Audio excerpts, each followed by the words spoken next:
В эфире телеканала «Якутия-24» актуальное интервью. В Северо-Восточном федеральном университете начал свою работу единый колл-центр. Теперь будущие студенты или его официальные представители могут получить необходимую информацию по телефону, через приложение WhatsApp, продающую страницу в интернете. Также появилась возможность подать документы по электронной почте на адрес приемной комиссии. Вот как воспользоваться всеми новыми сервисами, как это повлияет на приемную кампанию, мы будем говорить сегодня с проректором Северо-Восточного федерального университета Михаилом Федоровым. Михаил Прокопьевич, здравствуйте.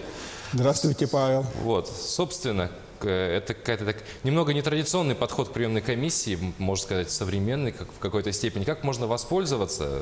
Как можно, помимо традиционной личной сдачи, вот мы сказали, что есть колл-центр, WhatsApp, телефон, электронная почта. Как этим всем можно воспользоваться?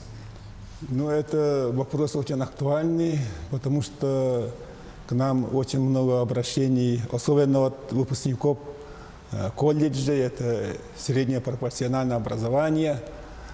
Ну, причина может быть в том, что в некоторых колледжах задерживают выдачу дипломов. Сроки уже очень близкие. 10 июля завершается прием документов, например, от выпускников колледжей. Ну, поэтому вот для того, чтобы оперативно могли сдавать свои документы в университет, вот такие службы созданы. Ну, я советую, например, даже если выпускник колледжа получит диплом 10 июля, ну, уже вечером будет завершаться прием документов, он может сделать скан, копию и уже нужные документы по интернету отправить в онлайн-режиме в новые открытия портала. Это и магистратура СВФУ, и это «Поступай» СВФУ. Ну вот, говоря про подачу документов, отправку по электронной почте, нужно ли ее как-то заверять нотариально, может быть, или достаточно обычного скана? Достаточно обычного скана. А сколько на сегодня уже подано заявлений, ну помимо, конечно, помимо новых сервисов, то есть и в традиционной форме, какой конкурс ожидается в этом году? Ну, у нас бюджетных мест 2013, это по бакалавриат, магистратура по СВФУ, по всему университету. И на сегодня мы от физических лиц заявления получили около 2000, чуть меньше 2000 уже. Ну, обычно заявлений около 5000 будет. И, ну, конкурс тоже в этом году ожидается высокий. Тем более наш университет в национальном рейтинге уже вошел в 30 лучших вузов России, поэтому многие лучшие выпускники школ, колледжей выбирают наш университет. А какие факультеты и специальности в главном вузе республики сегодня наиболее популярны среди абитуриентов, куда больше всего документов подают? Ну, все знают, что предыдущие годы, особенно юридические, экономические специальности были очень популярными, но в этом году мы наблюдаем, что педагогические, медицинские специальности, это они первые. Ну, математика, естественно, информационное направление тоже предпочитается. Но это можно объяснить, что сейчас абитуриенты смотрят на будущее трудоустройство, где будут работать. В республике много новых школ, больниц, комфортных и повышение зарплаты, поэтому социальный пакет выбирает сейчас в первую очередь педагогические и медицинские специальности. И на медицинские специальности сейчас какой конкурс примерно? То есть на одно место сколько претендует абитуриентов? Ну, на сегодня это где-то 2-3 человека на одно место, но еще прием документов до 26 июля, поэтому время еще есть, и я думаю, что конкурс будет увеличиваться.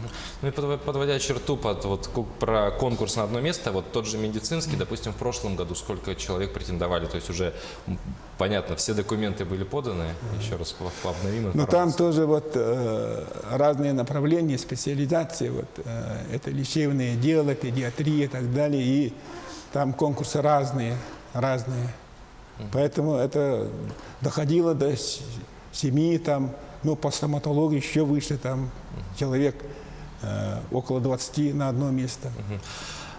Михаил Прокопьевич, вот скажите, пожалуйста, почему нет бюджетных мест на программах бакалавриата в финансово-экономическом институте? Ну, в прошлом году места были, и в следующем году тоже ожидается. Но все это вот контроль цифр приема образуется Федеральным министерством образования и науки по итогам конкурса. Ну, все это учитывается и потребность вот, региона в кадрах. Поэтому вот в этом году у нас бюджетных мест нет по экономике. А можно ли поступать ну, сейчас как бы система бакалавриата, можно ли поступать одновременно на 2 направления, на 2 программы бакалавриата одновременно? Ну, теоретически это, конечно, возможно, но на практике вот редко встречаются вот такие способные, да. Ну, это второй, ну, первый бакалавриат это на бюджетной основе можно, а второй уже только на платной основе можно. Ну и, скорее всего, в заочной форме обучения, ну, второе да, предполагается. Тут и дистанционная форма, вот, и так далее, вот, возможности есть. Чисто теоретически это возможно. Но практически тоже это составляет некоторые трудности. А вот как можно узнать свои шансы на зачисление на бюджетное место? И как вот, то есть прикинуть абитуриенту, сможет он поступить, занять вот это бюджетное место? Ну вот у нас на сайте Центральной приемной комиссии СВФУ это каждые полчаса обновляется там список подавших документы, и там уже мы по мере убывания возможностей вот этот список составляет. И можно каждые полчаса вот следить, в онлайн-режиме можно следить это.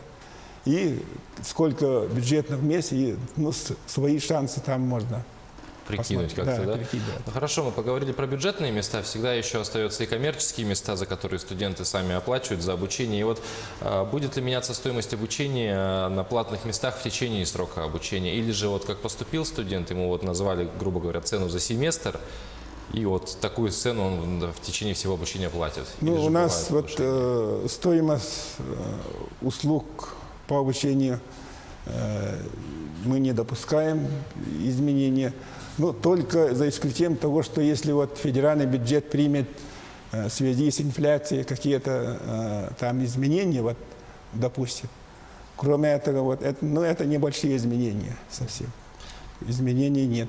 То есть в течение срока обучения студент, в принципе, все время платит одну и ту же цену. Хорошо. Есть ли какие-то шансы на снижение стоимости обучения вот в главном вузе республики, в Северо-Восточном университете? Сколько вообще сейчас стоит в среднем? Мы усовершенствуем ежегодно вот, стоимость платы за обучение. И в этом году специалитет и бакалавриат за один учебный год 120 тысяч рублей. Это сниженная стоимость. Это когда у нас обучение, плата за обучение реальная стоит от 250 тысяч до 350 тысяч рублей доходит. Мы 120 тысяч сделали в этом году. Ну, в основном все попадают вот на сниженную стоимость, потому что там, допустим, если это выпускник ассоциированной школы, у нас есть вот школа, ассоциация есть, университетская, да, если школа туда входит, или сумма балла БГ не ниже 160, допустим, да, ну, инвалиды, дети без попечения родителей оставшиеся, ну и еще ряд вот таких льгот, как если они у нас ранее обучались в наших малых академиях, прошли курс факультета довузовского образования, вот в таком плане.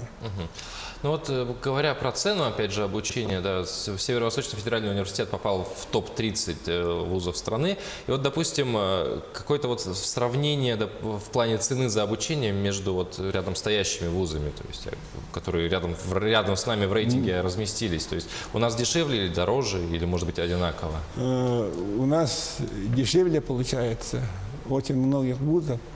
И у нас национальный рейтинг предусматривает, вот, тоже проводит мониторинг тех университетов, которые вот социально ориентированы. Да? И мы по социальной ориентированности университетов, вузов по стране, ну, где-то первой вот, 5 университетов входим. Поэтому вот в этом плане мы делаем все, чтобы и смогли наше поколение подрастающее, да, и на платной основе получить высшее образование. То есть и помимо того, что как бы в 30 лучших вузов по образованию самому, мы еще и, в принципе, доступное образование даем. Ну, то есть Да, очень доступно. так получается. А вот, Михаил Прокопьевич, такой вопрос. Можно ли вот поступить на одну программу обучения в этом году, к примеру, а в следующем перевестись на другую программу обучения? Ну, такое тоже допускается. Это можно, но там учебные планы надо, мы смотрим на учебные планы. Если вот ну, по другой специальности он заявляет перевести, да, и там разница должна быть меньше 10 дисциплин, учебных дисциплин. Тогда уже на второй курс, на другой специальность он переведется. Ага. Ну вот по поводу тоже перевода, к примеру, в этом году абитуриент, да, уже становится студентом, он поступает на бюджетное место, к примеру, и в следующем году планирует перевестись. У него за ним сохранится право именно использования бюджетного места, или он уже перейдет на платную основу? Нет, там, если по той специальности не будет бюджетных мест, то придется вот на платной основе. Но если место будет, тогда он также попадает на бюджетное. Да, если только будет вот вакансия бюджетного места. Михаил Прокопьевич, спасибо большое, что пришли в нашу студию, ответили на наши вопросы. Дорогие абитуриенты, дерзайте, сдавайте документы в Северо-Восточный федеральный университет, поступайте, учитесь, становитесь специалистами первого класса. Это было актуальное интервью. Оставайтесь с нами.